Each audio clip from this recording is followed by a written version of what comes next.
Hey guys, welcome back to the Betar Project. I'm your host, Nick Betar. Today we got Jordan with me. Really appreciate you coming up. He broke his wrist last night and he's still rocked up to do the podcast. Thank you for coming out, man. Got to make priorities. This was a priority, so we'd already set it into stone and can't let you down. I love it. Well, I guess before we start, tell us what happened. Oh, virtually, it happened so quick. You know what I mean? It was the last 30 seconds of the game. Always the last 30 seconds of the game. It's either the first 30 seconds of a game or the last 30 seconds. And just this guy had been on me all night. I'd just gotten into an encounter where he jumped up with his knee to get the ball. Yeah. You know, if that cops me on the chin, I'm getting knocked out anyway. So I left that. I went, you know what? Everyone looked at me. I said, "You're joking, right?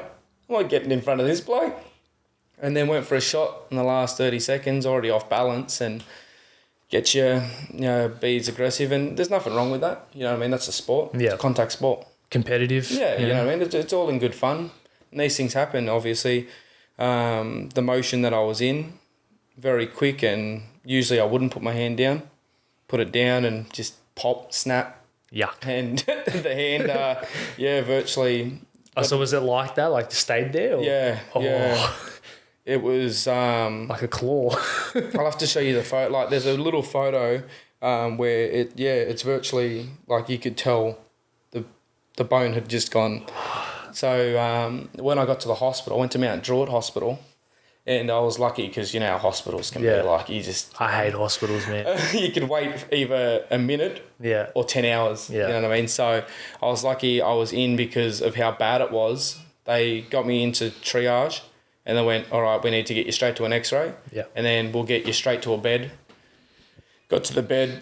We'll put you under because obviously, why would I want to be awake for that? He's explaining it to me too. He's like, "Look, you know, some people stop breathing and stuff like that." And I'm like, at this point, I don't care. I can't be awake for this, and I can't not have something to take the pain away.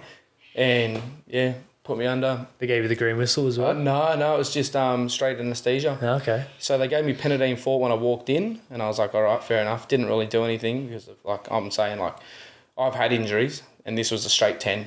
Yeah. I've never experienced anything this bad. I've snapped my collarbone. Yeah. Like I said, ripped my earring out. I've taken when I did my earring, he missed a numbing shot and started stitching without a numbed area, and I went, "That hurts a little bit." He said, "You can feel that." Oops. So I had to put freaking 3 more shots, and the shots hurt more than the stitches. I should have just been like, "Oh, you know what? Just don't worry about the shots. Just continue with the stitches." But yeah, that's life now. So on Wednesday, go to the Blacktown Clinic. They're going to reassess it, so hopefully I don't need surgery. Yeah. So that's just the best case scenario, and then put it in a fiberglass cast and wait the 6 to 8 weeks. You know what I mean? Hopefully it doesn't grow abnormally because it was quite deformed when I went in there. So that's life, I suppose. He's going to put you out of work for a while? Yeah. Work my unless I'm cleared with a fiberglass cast. Why can't I say that word? Unless I'm not cleared, they just won't. It's too much of a liability. You know. What do you do for work again?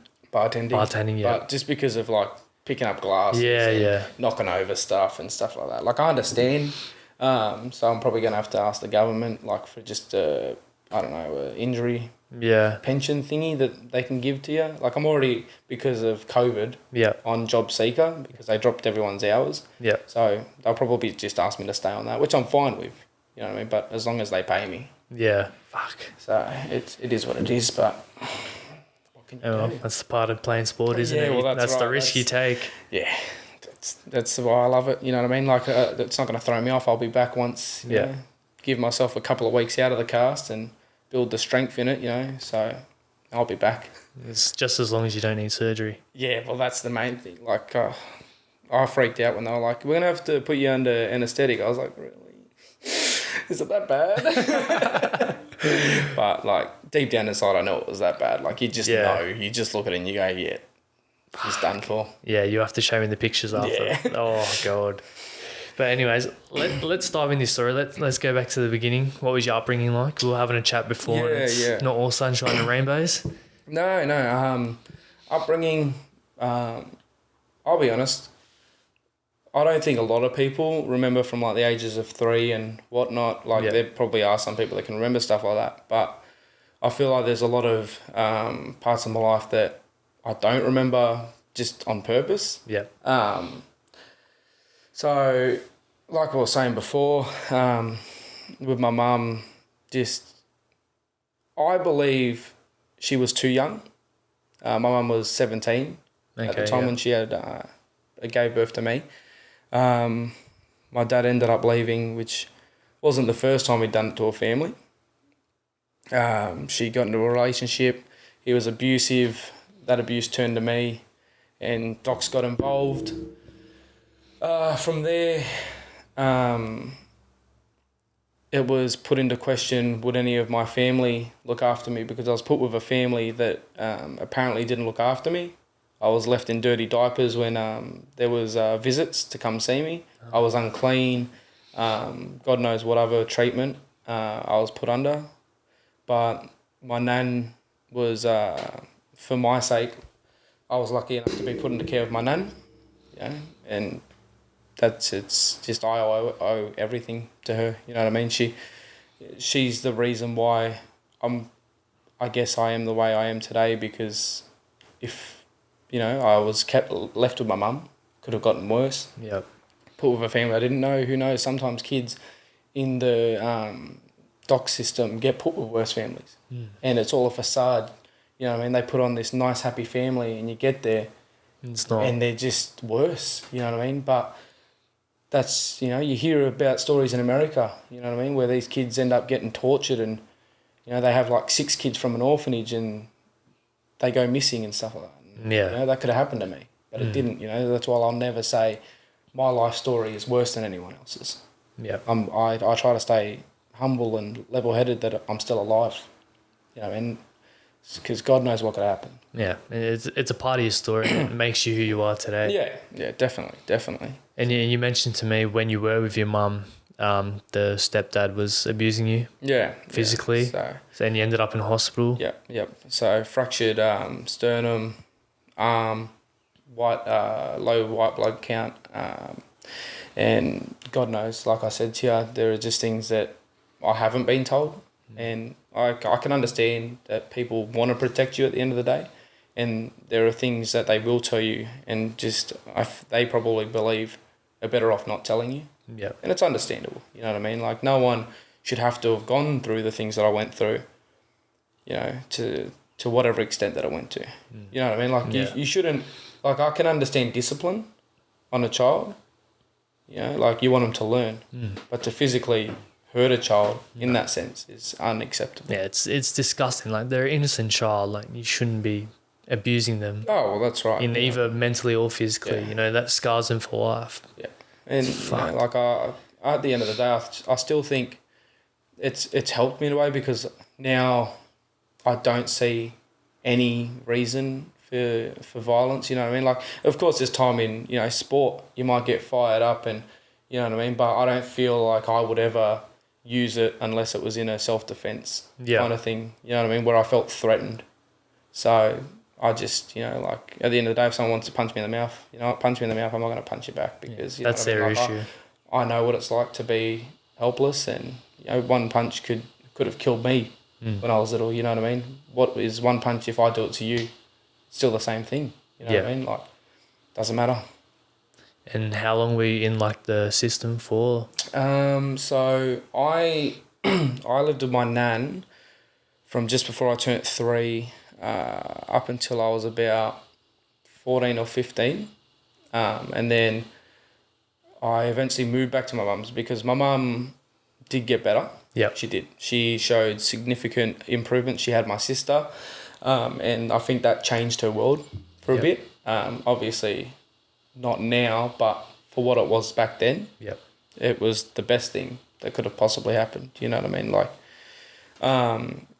so yeah, that's about 12 years on the system. Having to go into docs and, oh, do you see your mum? And they're asking a child, you know what I mean? Like, oh, do you want to go back and live with your mum? And, like, of course you do, you know what I mean? Like, you don't want to not see your mum, but you also don't understand why this is all happening, you know what I mean? Because, like I said, it was 3 when I was happening. I'm talking to them when I'm 6 and 8, and I'm like, I don't know what's happened. Yeah. I wasn't told until I was at least 16 or 15, you know what I mean? So to live this whole life not knowing, you're like, am I in trouble for something? Did I do something wrong? And, you know, like, it was just, not saying it was bad, because my dad still tried to give everything to me. But, you know what I mean? I feel like now there's a whole chunk of my life that could have been different. Yeah. Had she been normal and gotten out of these situations. That's her problem, is that she's just very easily influenced. Yeah. And, I don't know, I guess can't tell right from wrong. And I don't know how to explain it really, hey? Like, it's just, you think she would know better. Yeah. You know what I mean? Like, I understand she was young when she had me, but still, that's your child. You should know to get out of that situation. You know what I mean? Like, but unfortunately, it is what it is. How did that affect you mentally, being so young and all that happening to you? I think it was more like, I felt sad that I didn't get to see my mum very often. Like, the times that I remember seeing her was more so when I was in about year 5 and 6. I got to stay over hers on the weekend. That had been passed, and I was always sad that I had to leave. You know what I mean? Because you love your mother. Yeah. You know what I mean? Like, you don't want to be apart from her. I didn't have my dad around. You know what I mean? So she was the only parent that I had. Like, you know, I'll always say now to this day that my nan was always like my mum, but you know when to separate those worlds. Like, my mum is my biological mother, you know what I mean? And it messes you up, because you're like, why can't I be with you? You know what I mean? Yeah. Like, and especially when my sister was born, I still couldn't live there. Was your sister living there? Yeah. So it was always like, again, have I done something wrong? Is there a reason why I can't be here? Do you not want me here? And stuff like that. And yeah, it makes you sad. And, you know, like, there's kids out there that don't understand it. They see your nan bring you to school, like, oh, you live with your nan? Like, yeah. You know, like, what do you want me to say here? Yeah, and that's like your normal. Yeah, that's my normal. Yeah. You know, like, so I had no other, you know, like, obviously I knew, you know, you live with your mum and your dad, you know what I mean? But like you said, that was my normal. You know what I mean? Like, that's all I knew. This was the woman that raised me and looked after me and, you know, and took care of me. That's, yeah. What were weekends like when you got to go see your mum? They weren't too bad. I think the only thing that I really, like, that started to affect me more was my mum has always cared felt like to me, and possibly now my sister, she's starting to realise a bit more, her relationships possibly mean more to her than her children. So when my sister's dad was around, it was always, you know, his feelings first and stuff like that. And, like, at first he didn't really like me. He didn't like the fact that my mum had another kid. And, you know, like, some people can't accept that, you know what I mean? But don't take it out on them. Yeah. And he eventually turned abusive. Like, my mum's had a lot of abusive relationships, and it's just, you know, like, not an excuse to why she's turned out where she is, but you could have foreseen it. You know what I mean? Like, seeing that this was going to eventually happen. You know, like, she's always had a wild side, and she's always been easily influenced. But to throw your life away like she has, and your kids, you know what I mean? And then yet still think she's the best mother in the world. Oh, really? She thinks that? Yeah. She likes to point fingers and put the blame on other things, and we're not helping. Like, I had to have a conversation with her yesterday, because her partner now, like, I moved back there just before the end of last year, because I had nowhere else to go, because the partner and I had broken up and whatever else. That's a different story. But the guy that she was with moved out because he didn't want to be selling drugs and doing shit and abusing her in front of me. Like, I could just tell that was a problem for him. Yeah. And so that was her golden ticket to just change her life. You know what I mean? Like, to try and get on the right path and go to the doctors and get the help. But she's that paranoid now that the doctors prescribe her something, and she's like, they're just like these people. They're trying to keep me down, and you know what I mean? Like, I could tell you all the things that You know, she come to me once with a toilet paper roll holder and a watch and said, these things are listening to me. Really? How the fuck are you meant to take that? Wow. You know what I mean? Like, you just sit there and you're like, am I the crazy one? Yeah. Not believing you, or what's the go here? Yeah, I don't know how I would take that. Yeah. Yeah, you know what I mean? Like, and these are the things, like, a lot of people, like, I've told a lot of people, you know what I mean? Like, and they don't look at the bigger picture. They just go, like, fuck, what, is she crazy? Yes, she is crazy because of the drugs. Yeah. You know what I mean? Like, yes, you can make light of it, you can make fun of it, but there's a real issue here at hand, you know what I mean? Like, yeah, maybe in 10 years I'll look back at it and be like, fuck, you know, like, I can't believe she thought about these things, but you can understand why she is like that. Yeah. Because of how many years she's been like this. Yeah, it slowly breaks down your brain, Yeah, really. you know what I mean? And what drugs was she taking? So from what we all know, she's addicted to ice and stuff like that. I don't know if she's on anything else. You know what I mean? Like, she likes to try and hide it a lot of the time. Like, when I was living there, they would be in the lounge room doing it, and I'd just walk in and just, you know, turn a blind eye and just go to my bedroom because, you know, I need somewhere to live. I don't need to cause these problems. And she'd be like, oh, it's fake anyway. It's just Ritalin. Or it's just this. And I'm just like, what, do you think I'm fucking 10 years old and I'm a retard? Like, not a retard. I shouldn't use that word. But, like, that's the words that I've been called over the years. Yeah. You know what I mean? Like, it's drilled into my brain. Yeah. Like, you're, you know, like, yeah, I shouldn't say that because, you know, it's the wrong terminology to use. But when you've been called that over your years, It just comes natural. that's, you know what I mean? Like, the derogatory names you get called, you know what I mean? Like, to your own son who's tried to help you. And sometimes it's just a spit in the face. Like, you get called a retard, you get called, you know, like, because I don't understand what you're a stupid CUNT, you know what I mean? Like, like there's just so many words that I can't even, you know, start to think now because it's just, you know, like, that's why people, when they say, oh, like, I'm just so used to it now, like, it just doesn't bother me. Like, it doesn't affect me anymore because I'm so used to being put down and stuff like that. Like, but then when she's in a good day, she'll be like, oh, you're the best son in the world. And So it's like bipolar kind of thing. yeah, virtually. And, you know what I mean? Like, and she won't go get it diagnosed because she thinks the world's against her. You know what I mean? Like, someone's out to get her. Yeah. And in regards to ice, do you smoke that or is that injected? Or So you usually smoke it. yeah.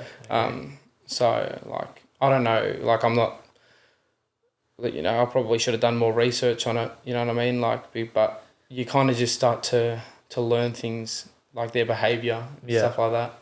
But yeah, I know that she has a pipe. You know what I mean? So she does smoke. I'm not sure if you can inject it. You probably can. You know what I mean? Like, Do anything these days. I was about to say, like, if you get it, you want it in your body, you're going to get it in your body. Yeah. You know what I mean? So. And like, how does she fund all this? Like, you know what? don't know, she probably steals or whatever. Like, there are just some things that you kind of just don't want to know. Yeah. You know what I mean? From, you know, like, there are things that you don't want to say about your own mother. Yeah. You know what I mean? Like, but there are things that you think about, like, does she do certain things, you know, like you said, steal, or, you know, like, is it just that she's in these crowds and, you know, she mingles across them and that's how she gets her hands on it, like, so, you know, like, it's just things you don't want to say about your own mum. Yeah, it would be very tricky. Like, Yeah. you don't want to think about that. Yeah, you know what I mean? It's hard.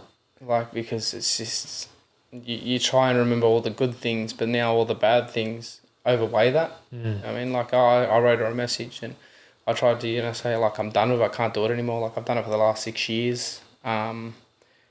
Constantly taking the blame for you know, the reasons why you are. Like, have I not done enough for you? Is there more that I could do? Is there more that I didn't do before you were on it? Like, you know what I mean? Like, did we not give you enough happiness to stay away from this? You know, were we not enough for you to want to sort your life out? Yeah. Fuck, that's hard, man. And how has it, like, held you back? Because obviously you got to look after her and you haven't been able to, you know, go out and do what you want to do. Yeah. Like, even prior, by no means was I, like, you know, knowing what I wanted to do with my life. You know, there were no initial plans to go to university and stuff like that. But as soon as it all started coming down, it was like, what do I do? You know, do I turn my back? Do I walk away? Do I focus on myself? And trust me, I've tried, but it always finds a way to come back in your life. You know what I mean? Like I just feel now like I do want to study, but mentally, I don't think I could handle it. I mean, and there's days that because of, you know, like I don't feel smart enough because of, again, being called an idiot because I don't understand. Yeah. You know what I mean? Like where, because I've experienced these things, I could actually be not qualified, but more experienced in these fields, like the things that I wanted to study, like psychology or, you know, in youth work, because I've been in the system. Yeah. You know what I mean? Like where I think there's a lot of people out there that haven't experienced these things and get in those forces because, yeah, they do want to help and you can appreciate that. But if you've never been through it, Yeah. you know what I mean? Like there are certain things you might look at them and be like, why do you act this way? Yeah, at least if you got into it, you're able to relate to you know kids. what I mean? Like, and you're not always going to be able to relate to everything, but you can get an understanding because you've been in somewhat of their shoes. You know, like you can get a concept, but it's just I always hold myself back. Like I just like I've done bartending for the last 4 years or so, just because I feel like that's all I can maintain to juggle everything else going on. And I feel like, I've thrown a big chunk of my life away. Yeah, like I'm only 23, but, you know, like that's still a big chunk of your life. Like you're still growing, you're still learning what you want to do. You're finding out who you are as a person. Yeah, you know what I mean? And like you can't do that with someone else's gigantic problem weighing in on your life. You know, like, and that's why I think it's worse off for my sister. My sister's 16. She's still very influenced and, you know, like I don't want her to ever go down that path. Yeah. You know what I mean? Like it would mean that I failed. You know what I mean? Because now I have to also protect her from a lot of things. You know what I mean? Not that she lives with my mum anymore. She lives with her dad. But like, I don't know. You know what I mean? Like it's just, I feel like I have to now step up and try and help my mum and my sister, and I come last. And that's how it's been for God knows how long. I've always come last. Yeah, that takes a massive mental toll on you. Oh, yeah, without a doubt. You feel like you're nothing, really. Yeah. And towards the end of last year was so I'd had panic attacks and stuff before at the start of last year, and that's the first time it's ever happened. And I was my brain was like not socially there. Like if we were talking right now, back when I was feeling those things, if you would ask me a question, I wouldn't know if you had asked me a question, if I had answered correctly, or whether we were even talking to each other. So you were there, but you weren't there. Yeah, it was just like, you know, or like it was just so scary because I'd never been through that, you know what I mean? Like, and it was all just that was from not getting help prior, because I just let it slowly drown me, to the point where, I was mentally unfit. Like I was driving to work, I wouldn't remember how I got there. If I'd hit anyone's car, if I had, you know, like I just don't remember those trips. There's a big chunk of just last year that I don't remember. Shit. Like, and I feel like there was also a lot of people that didn't know that. Yeah. You know what I mean? Like there were a few people that were around at that time, and there were a few people around at that time that didn't take it very seriously. They were just like, oh, you'll be right. Go get help. Yeah, that's easy for you to say, but I don't know what's going on right now. You know what I mean? Like even if I went to the doctors, I wouldn't be able to go alone because I wouldn't know what I'm saying or if I'm responding correctly. So I was given antidepressants at the end of last year, and Valiums to calm myself down and stuff like that. And I don't need the Valiums anymore, but it's just maintaining, you know, like being aware now that I'm not okay. Yeah. And I do need help. And as of yet, I haven't gone and seen a psychiatrist, but it is on the table. It has to be done because you just need to talk about it to someone. You know what I mean? Like, you can't let it drown you. And that's what I think I prided myself on, because I tried to do it all by myself, and I'm all right. You know what I mean? Like, I've always been the person that, even though I'm not okay, I'll liven up the rest of the room, you know, because I want everyone else to have a good time. Yeah. Even though I'm dying inside, it's like, well, I don't want that for everyone else, you know, because I know what it's like to be dead. I want them to live their life and be happy, and, you know. So there's a lot of my life that's just a big mask. Well, I appreciate you coming on, because I know it would take a lot of courage to come on here and share what you're sharing, and I know a lot of people will be able to relate to it.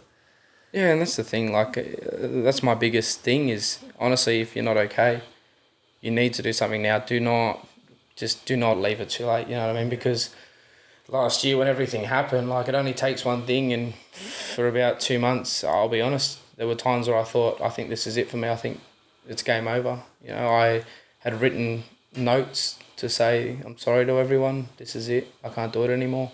I had planned ways to kill myself, and no one should ever have to think about that, you know what I mean? Like, that's the worst thing to possible, like, it's, you know, like, I can't even get my words out, because it's just such a shit time period that I never thought I would get to that. And it kind of opens your eyes that you're like, fuck, I need help. I'm screaming out for help, but because I've done it so much on my own, you don't know how to get help. You know what I mean? Like, it's not your normal, because you've always done it yourself. You've always gone, all right, I'll get through it. And because it's not spoken about, you kind of feel like you're alone. Yeah, more or less, you know what I mean? Like, there are things that people, you know, like I can tell people, yeah, my mum is a drug addict and stuff like that, and I think, you know, because I take the piss out of it, because that's how I am as a person. To deal with things, I need to take the piss out of it. I do the same thing. Yeah, you know what I mean? Like, it kind of just goes, you know, like, life can't be that bad. You know what I mean? Like, haha, but it is, you know, and it is a serious matter. And I think that's where I went wrong for so many years, because I was taking the piss out. Now, like, not that I get offended by it, but everyone, like, can joke about it and stuff like that, and I'll be okay with it. Like, most of the time I am okay about it. But I feel like now there's a lot of the time where they don't take me seriously. You know what I mean? Like, they just think everything's a joke. Yeah. And, like, it is what it is. Like, that's my own fault. That's my own undoing, because I didn't go, hey, like, I need to talk about it, or, you know, let's just leave that topic. It was always just everyone's just poking at it, and it is what it is. You know, and, like, that's life. Yeah, people wouldn't understand the other side of the story. Like, we always hear the story of the actual drug addict, but not the person who has to be there and, like, look after them, really, and see what they go through. Like, that really affects you, as we're hearing now. Yeah, no, like, and, you know, like, there are things that a lot of people don't know, you know, and I'm not afraid to share it. Like, there was a time where it was probably one of the last few times before I'd moved out the first time. I was on the phone to someone, and my mum was going off because, I don't know, she was just in the rage side of the drug, and she was yelling and carrying on. She was telling me, she's like, get the fuck out here, you know what I mean? Like, and I was like, I'm on the phone, can you just relax? Like, give me 2 minutes, I'll come out here and talk to you calmly. And she wanted none of that. And then I went to turn around. She's like, don't fucking turn around on me. And then I tried to get back in the room, but she got on the other side of me. And then it was getting very confrontational. Like, it was getting to the point where you could tell things were going to escalate. And they were going to escalate quick. And then next thing I remember, I had copped a punch to the side of the head. Scratch marks down the side of my neck, and I kind of just flipped the switch because, like I said, I'm not a violent person unless I feel threatened, and at that time I felt threatened. I got her in a like a restraining head, like a headlock, like kind of like and I was like just trying to get her to calm down, but because of the drug kicking in, they're so unpredictable, and they're stronger, and they're, you know, they don't want to listen. And so I was just like, I'm going to let you go now, and you're going to stop before it goes further. I got off. She was like laughing like it was funny to her. She then spat at me, and I think that's what, like, I faked throwing a punch just to be like, look, I'm not scared to do this if you really want to go down this path. Because right now you're not my mother. You're just someone who's trying to hurt me. You know what I mean? And she faked out, like, she was like, oh God, he's actually going to hit me. But, you know, still part of me can't do that. She is my mum. And then just as I go to turn around and go out the door, it's on again. She's gotten up. She's gone again. I've somehow got her in a headlock. She tried to kick me and punch me again, and I've thrown her back and I've pushed her through the wall. And I was like, I was more like, fuck, what have I done? You know what I mean? Like, because it's still your mother. You know what I mean? Like, there's a part of you that goes, what's wrong with me? You know what I mean? Like, what's wrong with me? Yeah. Even though that was on her. You know what I mean? Like, you should never have to do that to your child.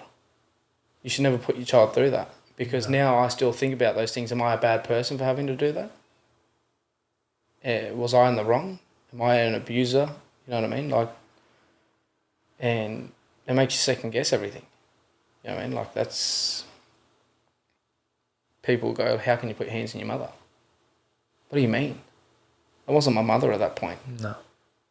And what if worse comes to worse, she picks up a knife or something? You know what I mean? Like, not that it could have gotten to that stage because there was nothing around, but it could have been anything. You know what I mean? Like, I don't know what she has in her room, and I'm not taking that risk. Yeah, that's my life. You just never know. You don't. They're so unpredictable. Yeah. And that's the drug. It's just... I don't know. Like, it's scary to be in those situations. And like I said, like, you never want to put hands on your mother because that's the woman who gave you life, and it makes you feel like the worst person in the world. It does. And I still think, you know, like, am I a bad person for doing that? You know what I mean? Like, and I don't know. Well, you're not a bad person. Like, it would be hard to be in that situation. And like, a few hours later, she's going to forget about it, and now you're stuck with the memories of it. Yeah. Well, there was an AVO set in place at that point in time. I think the AVO is more or less finished now. But she still now goes, oh, you did that to me. Really? Yeah. She takes no responsibility in any of it. Like, are you serious? You know what I mean? Like, why would I just randomly do that? Dude, that's crazy. Honestly, I don't know what to say. Like, it's just, you know, and those are things that a lot of people don't know. There's a few people that might know that, you know what I mean? Like, and they didn't see the severity of it all. Like, that's how bad it can get. You're putting hands on your own mother. Yeah. Not in, you know, just out of rage, but because you're scared for your own life. Self-defense. Yeah. You know what I mean? Like, yeah, I'm just glad it was only to that point. It didn't get any worse. You know what I mean? Like, I don't think I could physically punch her in the head, or, you know what I mean? Like, because I think it would eat away at me too much, and I'd just have to take it. Like, if it come down to that, I'd just go, all right, you win. Do whatever you need to. Yeah. You know what I mean? Like, I just give up. And has that been her worst episode, or? So far to this date, between her and I, that's probably been the worst case. Like, yeah, we yell and we carry on because everything I'm trying to do is to help her. But she doesn't understand that. She always thinks I'm just lecturing her and stuff like that. And she's like, oh, you know, like, you're the child here. I'm the parent. Well, you're not the parent. You haven't been a parent to me in God knows how long. I'm the one who now has to look after you and parent you, and has to get you out of trouble and pick you up from the mental wards. 1 year I had to pick her up from a mental ward 3 times in different mental wards. Penrith, I had to go to Westmead, and I can't remember where else. Because the one last year was on my birthday. The night before, I had a phone call with her. She said she was going to see me. She's like, I've got a present for you. I can't wait to see you. Yada, yada, yada. And then the next day I'm getting a phone call from a fucking mental asylum. Mental ward. That's a great way to spend your birthday, is it? That's what I mean, you know what I mean? Like, I was genuinely, you know, like, at this point, it seemed like she was getting better. And I was like, okay, like, this might be a new page. Yeah, you feel like you're getting your mum back, and then the next day, oh no, she's back to how she is. She'd done a runner on the cops, and the only reason she stopped was because the car stopped. It had no petrol in it. And she was put in the ward. And that's the phone call I get. I was like, why do I waste my time? And why do you waste time? Yes, because your mum, but... Yeah, you know what I mean? Like, it's just, again, like, I just feel like... Because I can't give up on people. Yeah. You know what I mean? Like, I've been even in just relationships where I know that person's not good for me, and there's no way I'm going to save this relationship, and it's so toxic, but I still don't give up on them. I still think I can make it work. You know what I mean? Like, that's just who I am as a person. Yeah. You know, like, a lot of people think of me as this person who has no patience, that I'm, you know, like, I give up on things too easily, but it's quite the opposite. You know what I mean? Like, with everything I deal with on a daily basis, I'm not patient. I mean, I'm not impatient. You might just catch me at a really bad time, and that's where I get frustrated or something, you know what I mean? Yeah. Like, because it's like something so small, I'm just like, come on, like, why couldn't you just figure that one out for yourself? Like, I've just spent the last hour arguing with my mum, you know what I mean, because she's having another episode. And, oh, you're so impatient, or you got no patience. All you do is, you know, get worked up, and I'm like, no, but that's not who I am. You know what I mean? Like, I'm quite patient, and, you know, like, I have the inability to give up on people. Yeah. As it's quite clearly with my mum. Yeah, people can criticise, but until they go through, you know, their mum or parent That's right. has that same situation. You know what I mean? Like, and that's the thing. I'm just like, look, if you're in my shoes, where would you be? Would you be alive? Would the pressure got to you too much where you thought that was it? Would you be on drugs? Would you be drinking to deal with your problems? Yeah. You know what I mean? Like, I don't really drink. The only time I drink is when it's a special event, and very rarely at that. You know what I mean? Like, I don't go out there and get fucked up on drugs. You know what I mean? Like, I've kind of looked at all that life and gone, like, she's turned me off it, which is probably a good thing. You know what I mean? And, you know, like, that's one positive I can take out of this, is that I never want to be that person. Yeah. You know what I mean? Like, if I have a family, that my family's going to come first, and I'll do everything to protect them and keep them away from all of the fucking evil shit in the world. Because there is a lot of evil shit in the world. You know what I mean? Like, that can creep up on you real quick. Like, I'm sure my mum never had plans to be a drug addict, but it just gets you when you're desperate and you're lonely and you're heartbroken and whatever else, because that's her reasoning. She was heartbroken. So she turned to it. And you mentioned family. You now obviously have a new partner who has a child. Yeah. How does that affect you, and I guess being a father figure for that child? It's different, you know what I mean? Because it's hard to come into someone's life who's already started their family, you know what I mean? Like, you feel like there's things you have to walk on eggshells around. And it's hard to have a family life like mine that is very negative and stuff like that, and you don't want them to see that. Yeah. Because, again, like, it's still hard for me to say that to people. Like, when I met Courtney, I had to tell her, like, you'll probably never meet my mum because she's an addict. And I try to keep everyone as far away from that. My ex-partner would make fun of it. Really? Yeah. How could someone do that? You know, and to people that I didn't even know, you know what I mean? Like, and again, that's, what I was saying, like, maybe I poke too much fun at it, that people think it starts to become okay. Yeah. You know what I mean? But, like, again, to people I don't know, or to people that don't know about it, maybe just let me bring it up. You don't bring it up and make fun of it. Yeah. You know, so it was hard for me to have Courtney meet my mum and stuff like that, because it's just like, well, if she doesn't like this, then she's just going to leave, isn't she? You know what I mean? Like I said, it had ruined relationships before. What's stopping it now? You know, And now it's in my best interest to make sure that her little one never goes down something like that. You know what I mean? Like, because even though he's not mine, I would still, again, fight anything that he's going through, because that's now my battle. Yeah. You know what I mean? Like, because I wouldn't want anyone to go through it, you know what I mean? Like, even if I didn't know them. Yeah. You know, like, I'm still here to lend an ear to, because maybe that's all you need, someone to talk to. And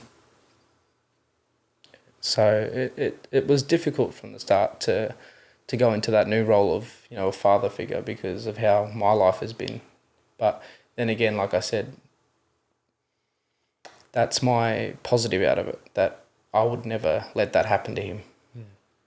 Yeah, it would be hard as well, because you grew up not really having a father figure, so you don't really know what to do or how to act. Well, that's right, you know what I mean? Like, there's a lot of things, you know, because my nan had to raise me. I mean, she could only show me so much. Yep. You know what I mean? Like, I'm not one who goes on, you know, dirt bikes and is fascinated by cars, and because my nan was never about that. You know what I mean? Like, she didn't know much about all that stuff. So I never learnt these things that possibly I should have learnt about. You know what I mean? Like, so it's just, I'm doing my best one day at a time. You know what I mean? I'm still learning things, because again, it's not my child at the end of the day. But I will treat him like my own. And, you know, this being my first quote-unquote child, I've still got a lot to learn. Yeah, exactly. You just got to take it one day at a time, and just make sure you're having a positive impact in that child's life. Yeah, well, that's right. You know, so that's just the main thing I can try and do. You know, that's, yeah. And you mentioned you thought you can't juggle everything, because I guess your mum and the situation. How often is she having these episodes? Could be every week. Could be every couple of days, you know what I mean? Like, I try and not answer my phone a lot of the time. Yeah. You know what I mean? But it's hard, then she'll leave voicemails. I remember one night she left me over 100 voicemails. Really? 100 voicemails. Abusive ones? Or? Some of them. Not all of them. But they just go off in tangents that you don't understand. Like, it's so diluted. And, like, you're like, what are you even talking about? So it's just like a roller coaster of emotions. Yeah, you're just like, I can't fathom what you're actually talking about. Yeah. It makes no sense. 1 minute you're here, next second you're here, now you're over here, and then you're back over here. You know what I mean? Like, and, you know, what are you paranoid about? Like she asked me the other day, am I safe at home? Mum, no one's out to kill you. I'm sorry to tell you, but you're not that important in people's lives for them to plan your murder. Yeah. You know what I mean? So, yeah, I don't know. Like, it's so... Yeah, it's... I don't know. Talk to me about that YouTube video you posted after one of the episodes. What was the episode, and then what made you want to record that little section there? I remember that night. We were at the hospital because... So I was living about 45 minutes away. So I was up in about... I think I was in around Camden, Catherine Fields area. Right? And she rings me saying that she needs to go to the hospital. She feels like she's dying, you know what I mean? Like, she hasn't had a period, or maybe her period's too painful or whatever. I'm not sure exactly what her problem was at the time, but she gets to the hospital, and because she's so dehydrated, they can't take blood from her. And then she's like, they could get blood out of me if they wanted. You can't get blood out all the time. Like, Courtney was in hospital the other day, they couldn't get blood out. You know what I mean? Like, these things happen. And so she's starting to get more paranoid. And then she's saying to the nurse in triage, you reckon I should just go home, and so referring to me, he should just stay at my house, because that's what she was trying to insinuate, for me to just stay there so she felt safe. But, you know what I mean? Like, if you feel unsafe, why are you trying to put your own children at risk to that unsafety? You know what I mean? So, and I was getting so frustrated, because I genuinely took this problem seriously. Yeah. And I thought, okay, I'll help her. And then she just turned into a snake in the grass. She put on a performance, you know, like, and I remember as soon as we left the hospital doors, I started screaming at her. I was like, I can't believe you wasted my time. Like, with all the times you've wasted over the years, this is the one that's done it. And I was screaming, and she's like, oh, like, isn't it just weird that they couldn't take blood? And I, like, they know who I am. They're trying to, keep me on a bad path. And I'm like, no one cares about you enough to try and keep you down. You're the only person that keeps using this excuse. And I almost lost my voice. You know what I mean? Like, and I was so worked up. And she was like, oh, just come inside. And I was like, no, like, get the fuck away from me. Like, you honestly make me sick. And she's like, oh, please, just stay in the driveway for like 10 minutes. And I'm like, you know what? Yeah, I'll stay in the driveway for 10 minutes. You know what I mean? Because I'd already thought, I think this is now time because of how emotional and how over it I was to start documenting things like these. And it just eventually turned into a video. And my message wasn't to be disrespectful towards my mum, but it was to just shine light on, like, this is what people go through. You know what I mean? Like, the exact reason why I'm here today, this is what people go through, and a lot of people don't realise that, and you're not alone. You know what I mean? Like, sometimes it's someone's friend or an auntie or an uncle or a cousin. But then in worst case scenarios, it's your parents. You know what I mean? Like, and I was just so emotionally drained. And I've had second guesses about posting that video because I didn't know how it would be taken, like, especially from if my family saw that, because my family like to do this thing where they go, why would you post something like that? If I post something about my dad saying, like, don't have children if you don't plan on looking after them, or if you don't want to step up and be that parent, you know what I mean? Like, don't do something that stupid. Yeah. You know what I mean? Because that messes children up. Like, was I not good enough for them? So some of my family would be like, why would you post that? You know what I mean? Like, how could you be so disrespectful? It's like, are you joking? Like, are you serious? So it was like, I'm now putting myself into a position where this could turn into a massive argument. You know what I mean? Like, and blow out a hand, or because I wanted to educate people. You know what I mean? And I feel like sometimes being a content creator, that's what I want to do, is educate people. You know? And yeah, it was kind of like a relief to post that, and a lot of people were like, like I never knew. Yeah. And I'm like, yeah, because there's just some things that I don't talk about in my life. And this is kind of one of them. Like, to know in my life, like, if you ask me, I would tell you. But if you don't ask me, I won't tell you. Or if you're close to me, I feel like you deserve to know. So if there ever is a problem or I'm upset, you at least know why. Yeah. You know, but yeah, like I said, there were people that were like, oh, I never knew, like, I'm so sorry. And it's just like, yeah, one, because you never asked. You never asked how I was. You know what I mean? Like, or because, like, I didn't think a lot of people needed to know or wanted to know. And what was your family's feedback? Did they say, why'd you post that? Or so far, I haven't really heard anything. Okay. A lot of the negativity from my family, like, I've already blocked them out anyway. Yep. Like, not that they can't get access to my YouTube account, but I feel like a lot of them wouldn't care that I post videos, so they wouldn't look at my channel anyway.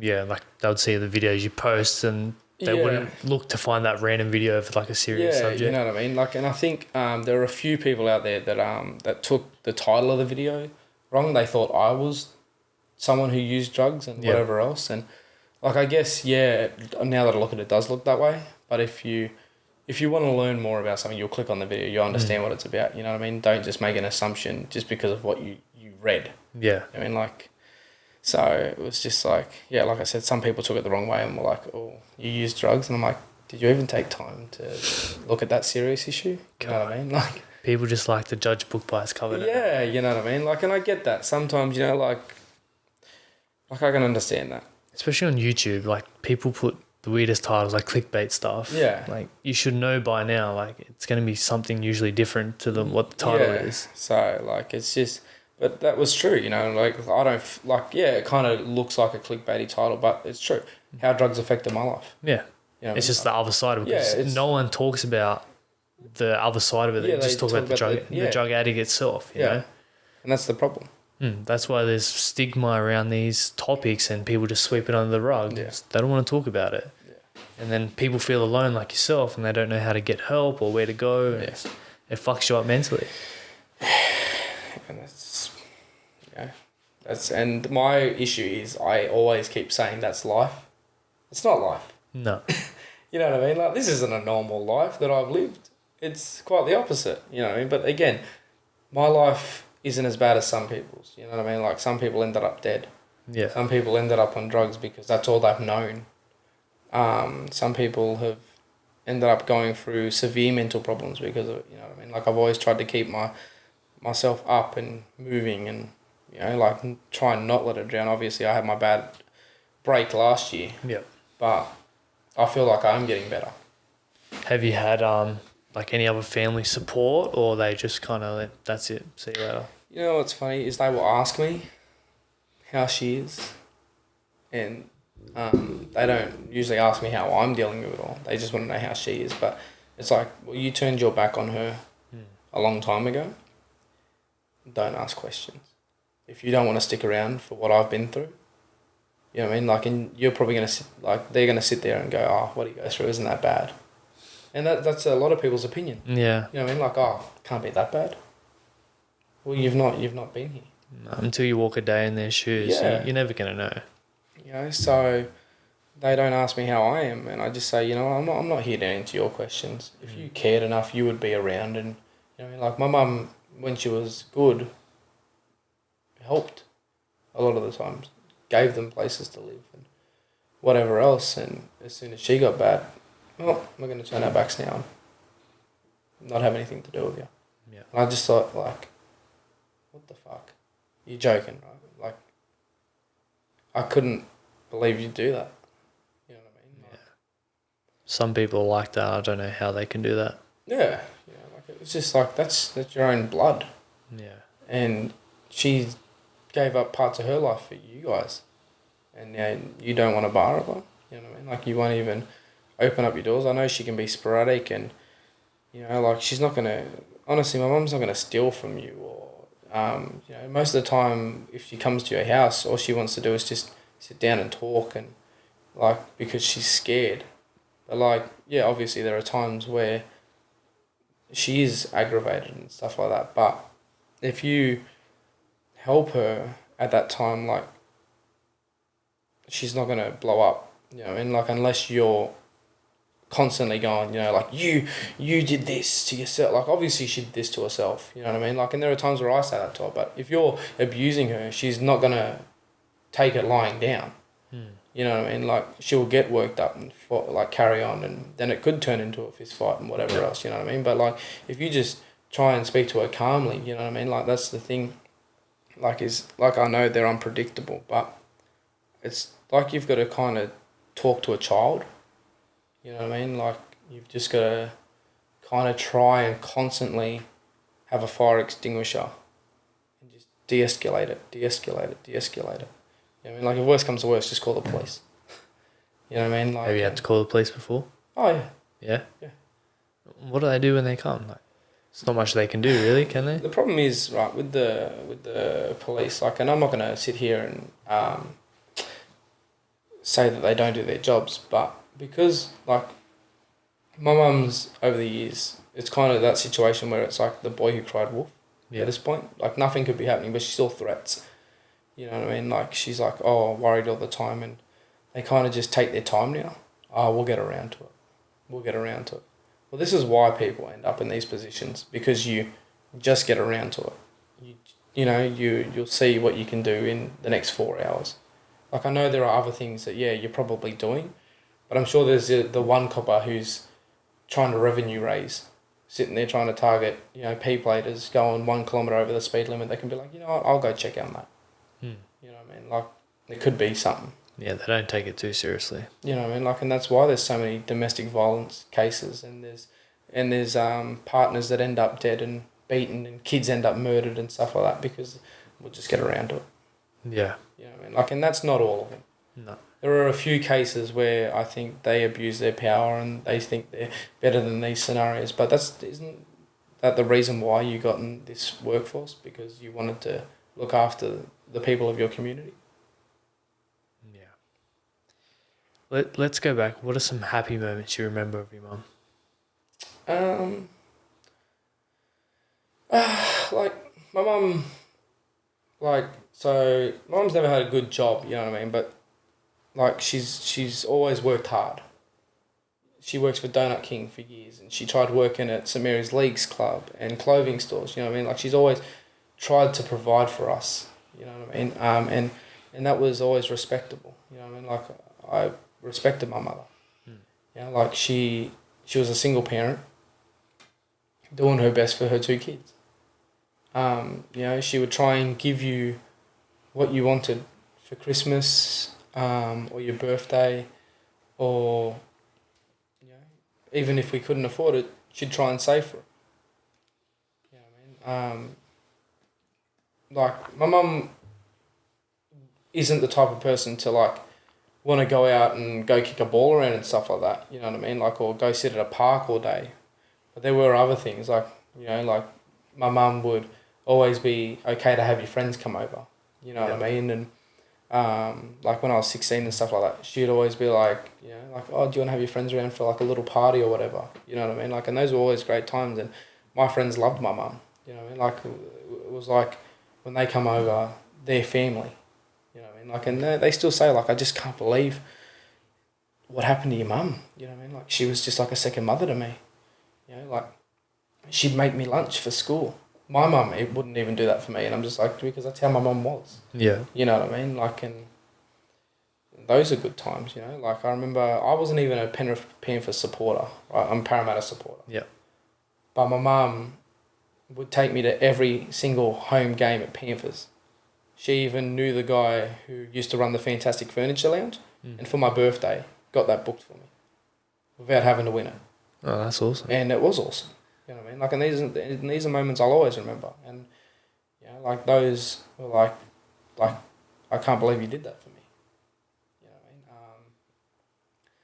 what I mean? When I started turning to music, right? Because that was some of my friends were smoking and turning to drugs, and I turned to music. You know what I mean? Like, because that's what I wanted to do. My mum was like, all right, we'll try and get you a guitar. She didn't have to take that seriously. She just went like, oh, it's just a phase. But now, you know, I've played music for the last 10 years. And it's all thanks to her buying my first guitar. You know what I mean? Like, she helped me get my first car, even though it was a second-hand car of my cousin. She still used, like, her Centrelink payment for being a single mother to pay for that car. Yeah. You know what I mean? Like, my mum always tried to give us things. But, you know, like, that's just, now, for the last 6 years, just feels like a distant memory. Like, that woman's not alive anymore. You know, like, we buried her 6 years ago. Now, it's this person we don't know. Do you ever think she'll go back, or?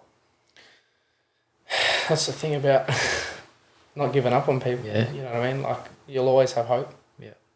And you always see days that are better than others, and you go, okay, maybe this is the turning point, and then something happens. You know what I mean? Like, and that's where you've kind of just either got to just go, I give up, or okay, we'll try again. And sometimes I'm a bit of both. Yeah. Some days I want to give up and go, you know, you're on your own. Well, some days I go, okay, well, this is just another obstacle in the road. We'll get around it. And, you know, like, it's just so hard and so mentally draining to be between both those worlds. Yeah. Has she done rehab? She will refuse to go. Refuses? Yeah. The only thing she'll do every now and again is go to the mental ward for a few weeks, or even like a week. You know what I mean? But it's not enough. No. They would constantly, you know, go, like, a lot of the time when they go and I go pick her up and they go, she's probably going to end up back here. And I'm like, I know, but you don't need to say that to me. You know what I mean? Like, I already know that. Have you thought about maybe forcing her to go somehow? It's impossible. Impossible? Possible. To get someone like I've tried to look into it, but a lot of things are so, like the way they write it is very confusing. You know what I mean? Like where it is in America, it might be a little bit easier to do that, but in Australia, you kind of have to fund that. Yeah. Like we have to pay for it. Yeah. Unfortunately, that's not just something I just can't afford. You know what I mean? Like if it was a government thing, you know, to keep people like this away from drugs and stuff like that, it'd be good. But it's just not a thing that I've found yet. Yeah. If there is one, that'd be great to know, but I've not found it. Yeah, it'd be good. Like, even though it would be kind of hard, I guess, if someone came and just kind of took her to it would be hard for you to watch, but hopefully it would be for the better. Yeah. And hopefully, you know, maybe one day something like that could happen, or she volunteers to go rehab. That would be even better. Yeah. One day, you live in hope, don't you? Yeah, you do. And obviously, you got a little sister. How do you kind of keep her away from it all? She's not living there. No. When did she move out of there? So she moved a few years ago, which was probably the best thing for her, obviously. Yeah. You know, so it's hard because I would rather her come to grips with it sooner rather than later. Because that's something I didn't do. And if there's anything I can teach her or show her, it's okay not to be okay. These things are going to affect you. It's your choice in life if you want to continue to try and help her or stay away. Yeah. You know what I mean? Like, and I know my sister, she doesn't want to see her mum like this, and she wants to remember the good times, and, you know, like, she gets upset about these things, and it breaks my heart because I'm trying so hard to just get her better. You know, like, she did it once before in her life. Why can't she do it again? Has she just lost that will? Yeah. And, yeah, like, I think my sister looks at the things that I do for her and for my mum. You know, she probably, you know, I've not asked her, but every now and again she'd just be like, thank you for everything. You know what I mean? Like, I don't have a whole lot to give because, you know, like, I'm not rich. I'm quite poor half the time because of all the things that I've tried to, you know, do for my mum. You know, like give her money and give her food and whatever else. And, you know, like even if it's just a conversation or dropping my sister off because my mum failed again to pick her up at a time where she said she would. You know what I mean? She's like, thank you. Yeah. Like, you didn't have to. You're giving your time and energy. Yeah, you know what I mean? Like, and that's the thing, like, to me, like, if I had nothing else in this world, my sister is all that I have. And if I can turn her life into something that was better than mine and help her get on a right path earlier than mine, then that means I didn't fail so bad in life. Yeah. And I guess dealing with all this, do you have a safe place or something you do to kind of forget about everything? Because I know you make content. Yeah, I think that at the end of the day, that's what it was. Like, I've always wanted to make content. I wanted to do it when I was younger, but I just didn't have the resources at the time. Yeah. And a lot of people kind of just, you know, gave you that, oh, you're not going to be any good at it. You understand how much time and effort. Like, I was in school. Like, it's not going to be that difficult to, you know, like, maintain that. Yeah. Now it's a little bit harder because I've got to go to work and I've got to pay bills and stuff like that. So, you know, but I think that's... I turned around one day and I said, I need something for me, because it was always just music and playing and recording and stuff like that. And then I kind of lost interest with that just because I had no motivation anymore. And then content creating came along, and it does help. Yeah, it's a good escape, and it keeps your mind off it, keeps you busy too. Yeah, well, that's right. You know what I mean? Like, that's why I'm always trying to just find new things to do. You know what I mean? Like, I asked you the other day about how to do the podcast and stuff like that, because that was another thing I always wanted to do, and that's just another thing now that I can do in my spare time. If I don't want to set up the whole camera, you know, I can just do a podcast where there's no cameras. It's just me talking to in a room. There's no pressure to have a happy face on the camera. You know what I mean? So, but yeah, so that's, I think, another thing that just saved my mentality, was being able to go out there and, you know, like, because I owe a lot to YouTube. YouTube you know, kept me sane for most days. I would just sit on the lounge and be sad, but I'd have that there and I'd watch and just be like, you know, like... Just zone out. Yeah, you know what I mean? Like, and it can be the same for music, but especially the last few years, YouTube has really, really helped me out of a lot of situations, you know what I mean? Like, and it could be, you know, like I could watch it for hours and a lot of people think that's bad, but if that stops me from going and harming myself or doing something stupid, I'd rather just zone out on the lounge for 10 hours and, you know, get drunk and do something stupid. Yeah. You know, like, and so I owe a lot to, you know, YouTube, and I think that's why I'm trying to give back now, because I know what it's like to be in that position. If someone was in that position and they can watch my videos, then again, like, that's just something I've accomplished. And what kind of content are you making?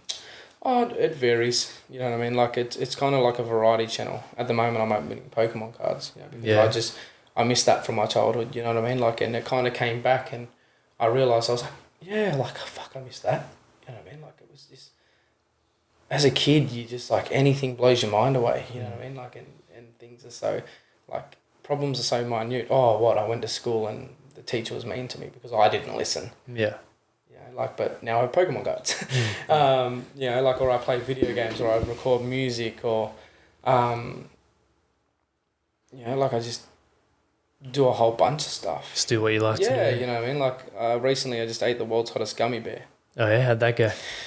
Jesus Christ, I tell you what, it was not pleasant. It was like, and you know, like I like doing those challenges. Yeah. You know what I mean? Like, it's something fun, and I think it's funny to watch. Yeah. You know what I mean? Like, because there's a lot of people out there like, I'd never do that, but I'd watch someone do it. Yeah. So, and it's always funny when you know that person. You know what I mean? Like, so it's just, and I like making little skits. That's what I've always wanted to do. I think now that I'm getting older and I'm starting to realise, you know, like in my spare time, that I enjoy making skits, and I want to make a short film, and, you know, like, there's a lot of things I want to do. I want to learn how to edit better. Oh, editing takes so much time. You know what I mean? Like, and that's what a lot of people don't understand. A lot of people just think, like, because a lot of people brush over my videos and they don't actually realise the things that go into videos and how long it takes. You don't just chuck it all together and upload it. Yeah, you know what I mean? Like, no one does it for me. Like, I had a lot of friends that were trying out YouTube, and I was actually editing for them and editing my own videos and giving them ideas and giving myself ideas, and it's just like, fuck, like, yeah, I was having fun, but it's so time consuming, and you know, like, but I think that's good as well, that it is time consuming. It takes my mind away a lot of the time. You know, like, I'm always trying to find a better way to do this, or I'm always learning new styles of things. Yeah, you know yeah, I love it, man. It's like a great way to, I guess, document your life and your journey. Yeah, exactly. And I guess one reason for me is, like, when I do have kids, they can go back and look at what I did in my life and what I've achieved, and that's it's pretty awesome. You know what I mean? Like, and my sister, she likes TikTok. Right? Yeah. I'm not a big fan of TikTok. You know, me either. Like, I think it takes away, because, like, I make long videos, you know what I mean? Like, and people now, they're so, like, it has to either be 30 seconds or 60 seconds. Their attention span's gone, and I'm just like, oh man, all my hard work looks shit now. You know what I mean? But, like, it's good because younger kids now have an opportunity to start learning how to content create and edit, even if it's just on their phone. And then, you know, it opens a world up to YouTube. It's the way of the future, It is, you know what I mean? Like, so there's good and bad in it. You know, like I said, the attention span thing. Like, I can make a 10-minute video. No one's going to watch my 10-minute video. You know what I mean? They might watch 2 minutes, 5 minutes, or the whole 10 minutes. There are some people that will watch a whole... Like, I'll watch a whole YouTube video. You know what I mean? Like, even if I'm not watching the video, at least if it's on the background and I'm listening to it, you know what I mean? Like, I was watching the previous podcast that you did while editing. Yeah. You know what I mean? Because it just gave me something else to zone out to. And, yeah, so it's just... It is a lot of time, but it's good time. Yeah, so if that's something people are looking at doing, I would suggest it. You know what I mean? 100%. I regret not doing it when I was younger. You know what I mean? Like, it would have. You know, like, not saying that I would have blown up, but it's just something, like you said, to look back on. And go, shit, man! Like, the things that I did when I was younger. You know what I mean? Like, what was I doing? Like, I was eating hot gummy bears and the world's hottest chips and almost vomiting on camera. And, you know, my kids can look at that and go, my dad's a dickhead. Yeah, 100%. Yeah, you know, and that might open their world up into doing that, and, you know, like, and that's... I'm trying to help create the future stars of tomorrow. Yeah. You know what I mean? Like, that's always my biggest thing is if I can help influence someone to do good with themselves, then again, that's another thing I've accomplished. Yeah. You know what I mean? Like, I've got friends from work, their kids watch me.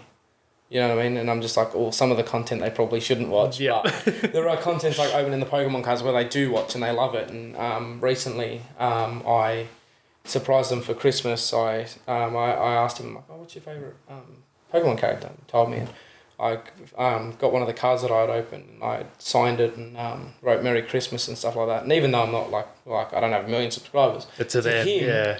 he made a TikTok about it. He was like, "Oh my god!" Like, oh, again, I was like, you know, like, that's so adorable. You know what I mean? Like that he thinks I'm some big celebrity, and whenever I see him, he's just he's like, wow, I watch you on TV. You know, like I went there that day and I was already on the TV. I was like, oh, this is weird. Yeah. It's still so surreal to see people watch your content. Yeah, you know I still find it weird, like seeing people watch my stuff. Yeah. I'll walk out and I can hear it. My mum listening to the Yeah, podcast. I'm like, oh fuck, I'm not going downstairs. Like, I don't want to know your opinions. Yeah, it's still like kind of surreal that people actually listen and watch your stuff. Yeah. It's weird. Like and now that I'm getting a little bit more noticed, like I've noticed my demographic changes. Like I've got one guy in America who watches my videos and he's like, man, like keep uploading, like keep grinding away, like you're gonna get somewhere.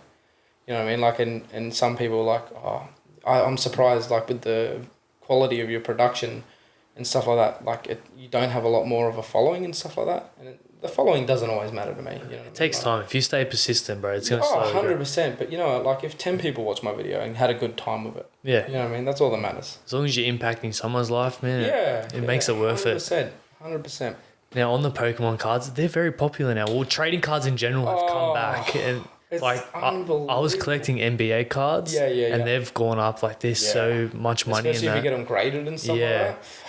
Like you look at it this way: a base set Charizard Holo, mate, you could buy a house with that money if you sold that at like a PSA 10. Like that's unbelievable. One card could buy you a house. You're joking, or a house deposit at least. You know what I mean? Like that's so surreal. Like something that I didn't take so seriously when I was a kid, and now I wish I did because I had so many Pokemon cards, you know what I mean? And some of them would probably be worth something now. Yeah, and I'm like, I'm such an idiot. I sold them at a fucking garage sale because I wanted a PlayStation. But that's life, you know what I mean? Like you live and you learn, and I've opened a few cards that if I had them graded at a PSA 10 or PSA 9, they're still worth like $400. Yeah. And you're like, I have something that's worth $400. This little tiny piece of cardboard paper. Yep. Have you pulled any like real good ones? Because that's what you've been doing, like these Pokemon cards. Yeah, a lot of Pokemon cards. Like I said, like I did. So at the moment, my schedule is kind of like I want to do Pokemon Wednesdays and then a Saturday video. If I do have content at that time, post arena video on Saturdays. Yeah. Like this Saturday will be my gummy bear video. Yeah. Today's Saturday, isn't it? Yeah. Fucking. This thing has just thrown my time schedule so out of whack. To me, it's not even about the value of the cards, you know what I mean? Like, it's just remembering that time in your life where things were so innocent and you were opening, like, it could be a card that was worth 1 cent and you go, oh, this is my favourite Pokemon, you know what I mean? Like, this is, like, it's just, you know, so it brings back good memories. And I think... How much does it make you like feel good when you pull a card and it's worth like so much? You're like, holy shit. I mean? Like the day that I pull a proper Charizard that's worth like $1,000, you best believe like I'm ripping my shirt off, I'm running around the house like I've just won the World Cup. You know what I mean? Like, so when that day comes, like, best believe that's going to be a video that blows up, you know what I mean? Because people are going to be like, look at this dickhead. It's a card, but like, no, it's, you know, like, and that's what I had this conversation with my cousin. I was like, imagine just owning something that has like immense value. And he's like, how about a house? And I was like, let's be more believable here, like a Pokemon card. And he's like, what the fuck? I was like, that's my price range right now. So, you know, like it's, you know, you got to sit back and enjoy the little things, you know. Yeah. Like I said, like even if it's not worth anything, it's still time I get to spend opening cards for people. Yeah, it's fun.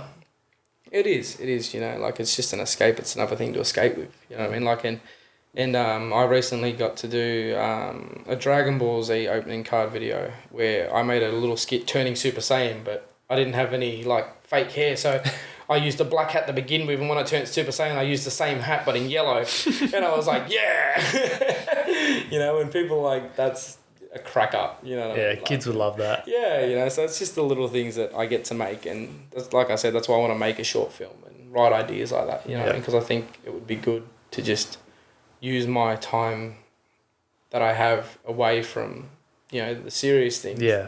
To turn it into something, you know, positive, even if it's a shit short film. You know, at least I've started and I know where to go from next time. Yeah. You know what I mean? So, but one day, Charizard, it's coming. I can feel it. Imagine that, eh? Holy shit. Oh, like I said, like that. I think I'd have a heart attack. You know what I mean? Like, it's like when people say, like, what would you do if you, like, won the lottery? I'd probably die of shock. You know what I mean? Like, could you imagine having that much money? It's crazy. You know what I mean? Like, what happens if you went to a garage sale one day and this old guy is just selling Pokemon cards and you find a base set Charizard holo and it's in pristine condition and he's selling it for $5? I would feel bad. I would be like, are you sure you want to sell me this? But you'd still pay yeah, it. 100%. I'm like, you know what, here's $10, keep the change. And I've sold it for like $100,000. So, but yeah, it's just one day. It's crazy the world that when, as we said before, we're kids collecting cards. Yeah. Then it faded out, and then now it's just all blown up again. You know, like it only takes one small thing. Like Minecraft went away for a lot of years, and then Minecraft come back, and Pokemon cards. Like people were still doing it, but it wasn't like a massive thing. It wasn't mainstream like it is now. I mean? Like, but yeah, now it's just blown up again. You know what I mean? Like, and it always makes me think, like, how do you become a step ahead of the game? How do you know what's going to go viral next? I don't know. Do you follow a guy called Gary V by any chance? Gary V. He's a big American entrepreneur. And he I believe he, I guess, started the whole growth of the NBA trading cards coming back. Yeah. Like he said it. He went out and bought Michael Jordan rookie cards, like heaps of them. They're like $1,000. Yeah. And then now they're worth like over $10,000 each. And that's what people don't realise. These things are more or less investments. Yeah. You know what I mean? Like, if you don't think that you're doing something with these cards, it's an investment. As much as it might seem like a small investment. You know what I mean? Like, it only takes one thing for that card to now be like, oh, there's only 4 of these cards that people kept in good conditions. Now they're worth $1,000, $10,000. You know what I mean? More. You know, so, but like, if you can get a hold of a good card for a cheap price, do it. Yeah. You know what I mean? Like, because it only takes a year or 10 years to blow up. What I'm going to be, so say one of my cards blows up within 10 years, I'm going to be 33. Yeah. So got a long life to live. Exactly. You know what I mean? Like, I don't care about buying a house ever, but if I could buy a house at 33, am I going to complain? No. So, you know, like, that's, you know, like, there are things that you look at a grand scale of. Yeah. You know what I mean? So, like, do you have any NBA cards that you think would... I got a whole briefcase full of a few rookie cards, LeBron James cards. Yeah, right. I got a Kobe Bryant card, like straight after he died. So I'm hoping that it will eventually grow. You wait a 10 year, like, not that you should ever take financial benefit out of someone's death, it's a tragedy, but you wait 10 years on that, you know what I mean? Yeah. Get a graded, and people will be like, shit, I need that card to complete my set, because you never know what people need to complete this. Yeah, because they collect certain things, and that's all they collect. And if they want that card, they'll pay anything for it. like I have a Charizard card, but it's kind of like it's just a reverse holo. Yeah. And a lot of people might just go, oh, it's a reverse holo, I don't need to look after that. But in 10 years, people are like, I need to complete my set of I don't have a reverse. Yeah. I'll pay $500 for that. I'll pay $1,000 for that. You know what I mean? Like, especially if you get it really good condition, people do that. One of these Pokemon Facebook groups I'm part of, there's this guy obsessed with a Gyarados collection, and he will buy, even if he has that card, he just wants all the Gyaradoses in the world. I'm just like, you're insane. Like, it's crazy. Good hobby, but insane. Yeah. A lot of money as well. Like, some people, what they spend. Yeah, I look at it, I'm just like, the guys are like, oh, so today I'm selling slabs of like cards for like $1,000 a pop. I'm like, oh yes, $1,000 a pop. Yeah. I'll see you in about 10 months. You know, like I got bills. You know, and like I wish I had a good job. So now with this podcast, what made you want to start it and where are you kind of looking to take it? And what's the name of it? The Do Not Enter podcast. I know it's a hard name to wrap around your head. So what I wanted to do with this podcast was, like, I take the piss out of a lot of things, and sometimes that offends people, and I talk about touchy subjects and whatever else, and you know what I mean? Like, and I think that's why I gave it the name Do Not Enter Podcast. Because, look, if you, at the end of the day, if you enter, I gave you that warning. It was in the fucking name. You chose to enter. You chose to be offended by whatever I said. You know what I mean? Like, I shouldn't have to change what I say about things because it's going to offend one person. You know what I mean? There are certain subjects I won't touch base on because that's just well out of my rights. You know what I mean? Like, you know what I mean? Like, I'll never be racist. I'll never be, you know, like, I'll never be malicious. You know what I mean? Like, there might be something I might take the piss out of, but then be like, look, it is a serious topic. You know what I mean? Like, so, yeah, it's the Do Not Enter podcast. And I basically, like I said, started it just because it was just something I'd always... Like, my YouTube channel started on a podcast that was called the Daily J Podcast. Yep. Never really went anywhere because I found myself enjoying at the time making other videos. And I didn't know what to talk about. But now that I've had a lot to talk about, and there's so much stuff happening at the moment, you know what I mean? Like, I wish I started it earlier, but like with COVID and the capital rights over in America, like how could you not want to touch base on those things? You know what I mean? Like, there's just so many things you can poke fun at, reasonably poke fun at, you know what I mean? Like, without going too far over a line. You know, like, did you see the Viking guy? No, I haven't. Oh, if you look at the Capitol riots, there's this one guy, he's got a Viking helmet, he's got these shit-ass tattoos. And I'm like, he just looks like you made him in, like, a video game. You know what I mean? Like, I could make a base replica model of that dude in a video game. Like, he just got up that morning and he was like, yeah, I look fucking awesome. I don't look fucking dumb at all. Like, I'm going to go... Like, and I guess that's the point, like I said in the podcast, that's the point of going to these riots, you know, and there was just one chick and she was like, I got maced and pushed and I was only 1 foot into this government building. And I was like, yeah, because that's what's going to happen. Like, you can't go into McDonald's and try and get the recipe for the secret sauce without expecting to be arrested. You know what I mean? Like, you just can't do these things. What made you think you're going to go to a riot in a capital office without any consequences? All these people stealing stuff and they got arrested and they're like, why am I getting arrested? Americans for you. Yeah, I know. And that's what I said. I said, it's not all of America. It's just certain states. Most of America. Yeah, most of America. That is just... How did you become a superpower of a country when half your country believed Donald Trump into drinking bleach? You know what I mean? Like, is there something in your brain that just goes, maybe I shouldn't do that? Maybe my president's an idiot. But yeah, I mainly did it because, you know, like I like to have an opinion on things, but it's an opinion to just make fun and make light of, you know, things that are going on in the world. You know what I mean? Like, and take your time away from maybe whatever else is going on in your life. You know what I mean? So it's more things like that I wish was more around when I was younger dealing with it. You know what I mean? Like, not having my mum around and stuff like that. So, because like I said, I didn't really turn to YouTube until a few years ago, which if I turned to it sooner, you know what I mean, like, I probably wouldn't be this messed up. On that, like, do you do any personal development, try and get your mindset right, or? Like I said before, like, I definitely do need to speak to a psychiatrist. Yeah. That is always going to be on the cards, and my doctors have tried, and it's just that thing where, especially last year, when I was thinking about, you know, self-harming and ending everything, I said, why would I want to go waste this doctor's time when this is how I feel and I could do it straight after a session? I don't want to waste his time and make him think, fuck, did I not do my job right? Yeah. Did I not do enough? You know, like... Do you feel like, because that's the feeling you had, like you've mentioned before, like, you felt like you didn't do a good job? Yeah, you know what I mean? And I would never want someone to feel like they didn't do their best. Yeah. You know what I mean? So there was a lot of times where I'm like, I'm not going to waste their time because I could be gone after their session. Yeah. And it's such a shared thing to think about and think about life in general like that. And there was one time last year after all those episodes happened where I was sitting in Rushades with a friend, and I just zoned off for one split second, and I must have just like snickered at something, and they were like, "What?" I just said, "Things aren't as bad as it seems. I think things are gonna be okay. I think I'm gonna be okay." And I think that's when people kind of realize, like, okay, he was really in a bad state.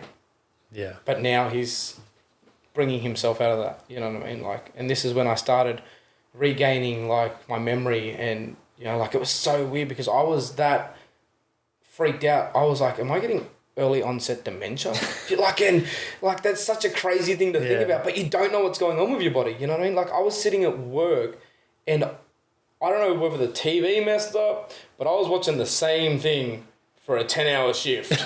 And I was like, I think I'm going fucking crazy. And time was going so slow. And I think it's just because of the environment I was in. Yeah. And I got myself out of that environment, and things slowly started to get back to normal. And so it definitely was. I think it was just such a big change. Because I went for a breakup. My mum, I lost my job. You know what I mean? Like there was, at the time I was stepping up to a different position, and it didn't work out because of the breakup, and I had to move far away, and just everything. And I think that's just what got a hold of me. It's such a weight to bear. That's what I always say. You know what I mean? Like, you can only swim for so long before you get tired, and you don't know how deep that water is. No, you just don't. No. So you reckon this year you'll go and see a psychiatrist? I think it's about time. Yeah. You know what I mean? Like, even if it's the 10 free sessions that they give you. Because that's what they get. If you're on Medicare, they give you 10 free sessions. They usually give you 5, and then give you 5 again. Yeah. And they always say, if you don't click with the psychiatrist, don't go back. Don't waste your time, because you're not going to click with them. You need to try different people. You know what I mean? So that's all I can recommend is if you don't click with them, don't stay with them, because you're never going to click with them. You're never going to feel like they understand. Yeah. And you're just going to waste your time and those free opportunities you had to talk to someone without having to pay for it. But yeah, I think this year is the time to just, because they can offer that help. Yeah. Go like, look, this is what I can recommend. You know what I mean? So I think this year is going to be a better year, even though we still got all this COVID stuff. Like I feel like when we get mid through this year, things are going to get better. We'll be on the right track again. Yeah.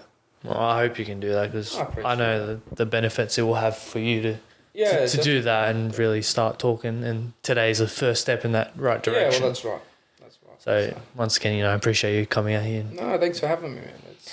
When I messaged you, I was like, he's probably too busy anyway. Like, you know what I mean? Like, you're doing a lot, like, with different podcasting. Because I know you speak to, like, even, like, higher up people, like football players, don't you? Like, some people like that. And I was like, I'm just some fucking YouTuber. But that's the views of myself. Yeah. You know what I mean? Like, there's always going to be that self-doubt. Yeah. But that's what needs to stop. You know what I mean? So I was like, what's the harm in fucking this? Exactly. You know, what's he going to say? Like, maybe not. Maybe it doesn't suit my channel. If it didn't suit your channel, then that's fine.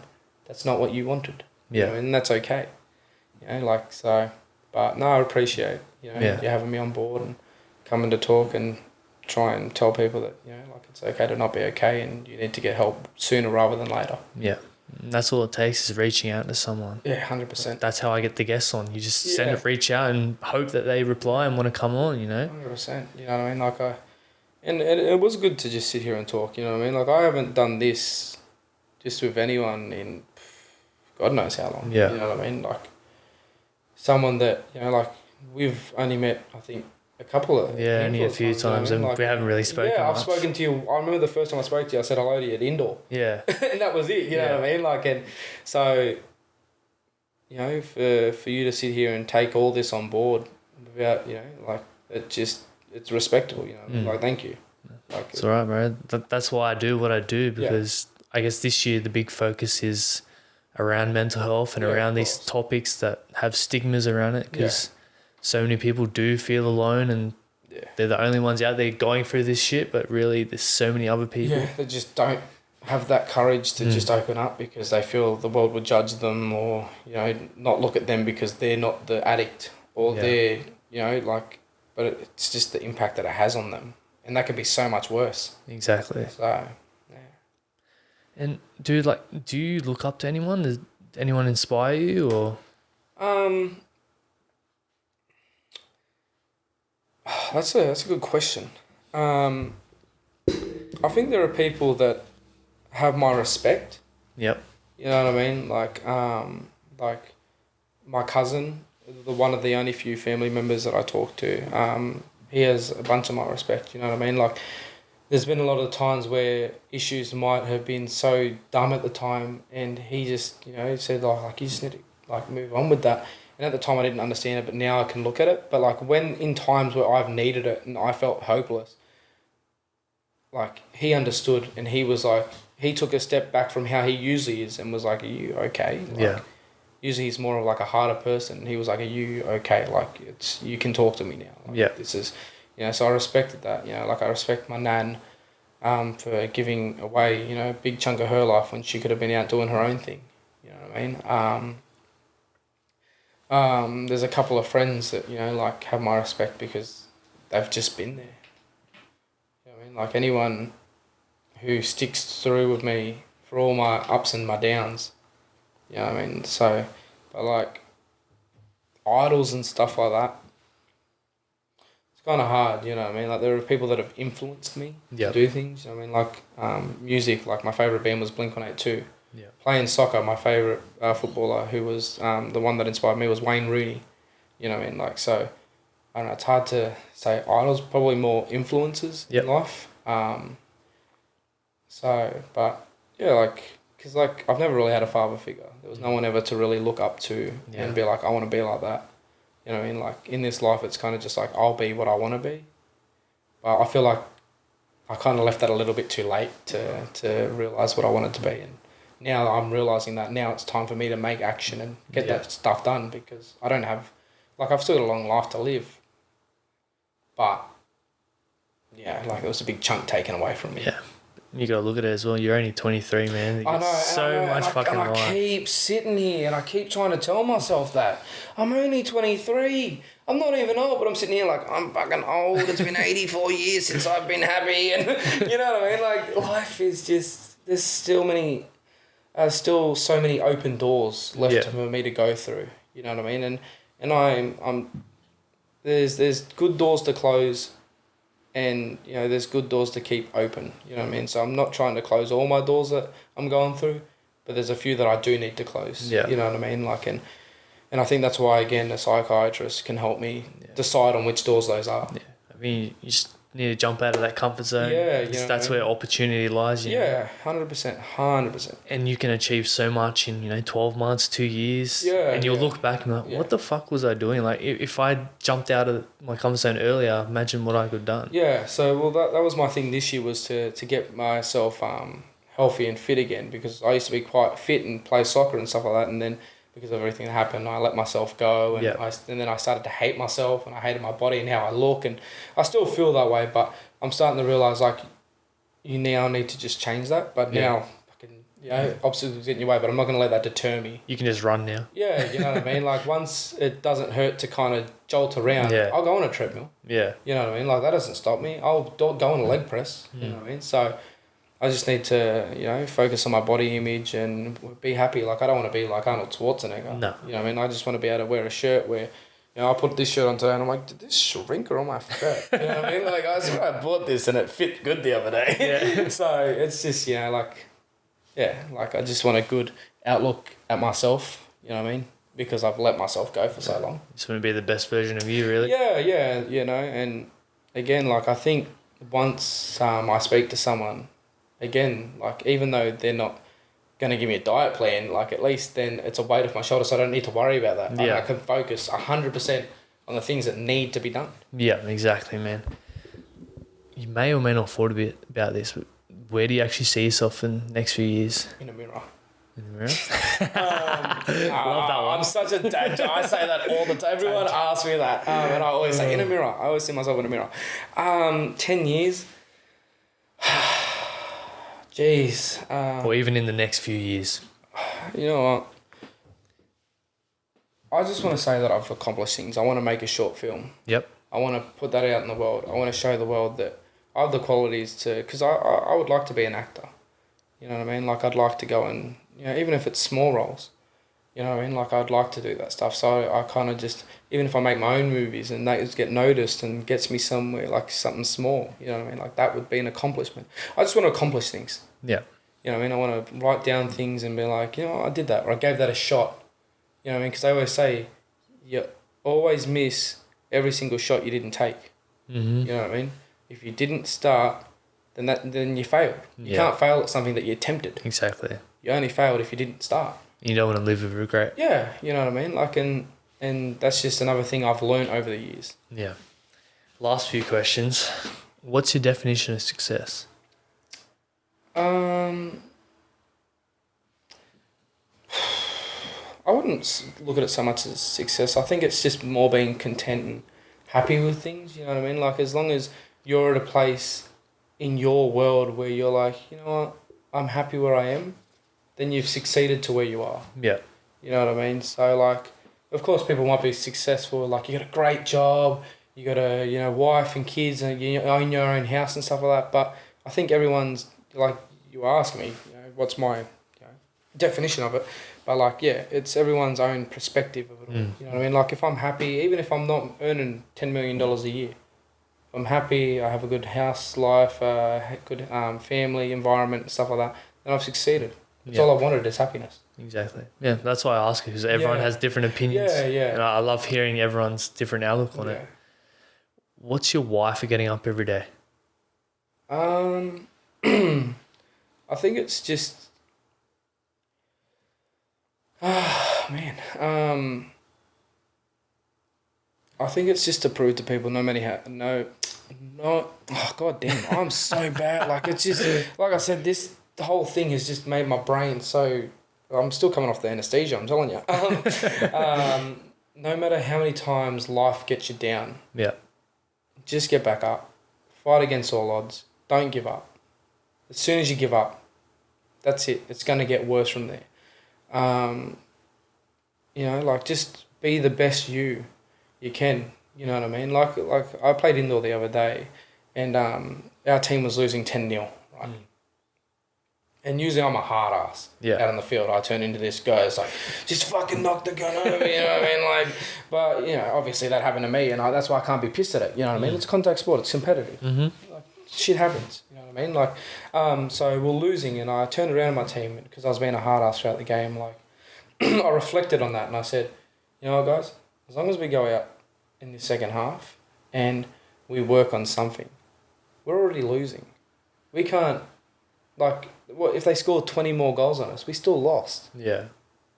If we just go out there and make an impact now or improve on something, then it's not as bad. Take it into next week. Yeah, you know what I mean? Like, we're not going to win this game today, but next time we play these fools, we're going to come out here and we're going to show them why we were undefeated for so long. You know what I mean? Like, we're already lost. If we don't go out and we give up now, then that means, like, we just gave up. We didn't do anything to try and make ourselves better. Yeah. And we went out there, and it was 17-2, but we scored. This team probably didn't even think we were going to score, but we didn't give up. We went out there and we gave a bit more oomph, and, and that made me so proud of the boys because, they looked so helpless in the first half. They said, it doesn't matter if we lose, you're not going to disappoint me. Yeah. We're already losing. I don't care if we lose 10, 20, 30, 50, good for them. It's a confidence boost on them for next week. What we need to work on is passing the ball, keeping it out of them, getting in their face. They don't like that, and they went out there and they did that. So it's just, no matter how bad things look, just get up. Just got to look at the positives. Yeah, you know what I mean? Like, improve on something, one day at a time. Even if it's, like, your shoelaces keep coming undone. Get different shoelaces, or tie them a bit harder, or double knot them. Make an improvement somewhere. Exactly. When your time's up on this earth, you're all done for. 90 years old, 100 years old, whatever. What would you like to be remembered for?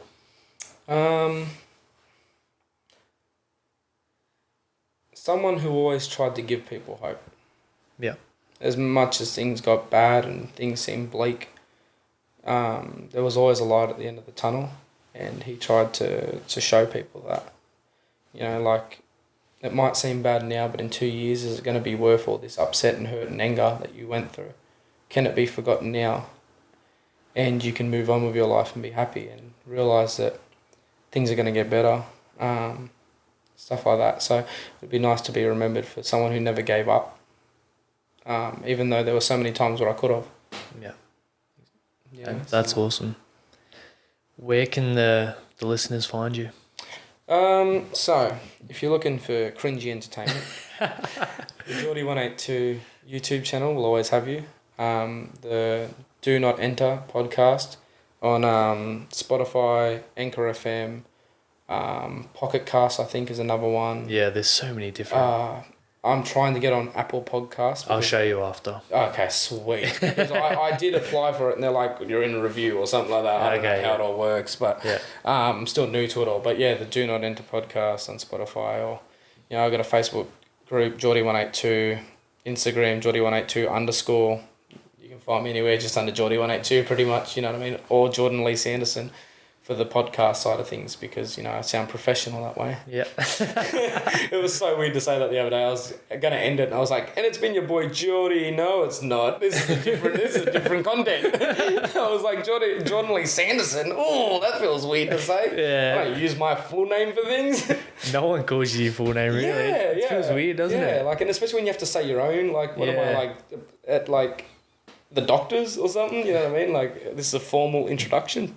So, yeah, those are the few places you can find my stuff. And, yeah, if you're just looking for something to dull out to, and I'm there. Awesome. Well, once again, man, appreciate you coming on, even though you had a little incident last night. Still rocked up. Yeah, you know, this is another thing. Don't let it get you down. Just press forward. Exactly. So, well, appreciate it, man. I know we're going to impact a lot of people. A lot of people are going to be able to relate. Yeah. So I appreciate you, and it's a big step in the right direction. Yeah. Can't wait to see where this year takes you. Oh, it'll be interesting. We'll see. But, yeah, no, thank you again, man. Appreciate it. All right. Well, thank you guys for listening. This has been episode 54 of the Betar Project. If you enjoyed this episode, please give me a review on iTunes. Share it on your socials. Tag us both and we'll reshare it. If you ever need a talk as well, message us. Our inboxes are always open. So hope you guys enjoyed this episode. See you in the next one. See you guys.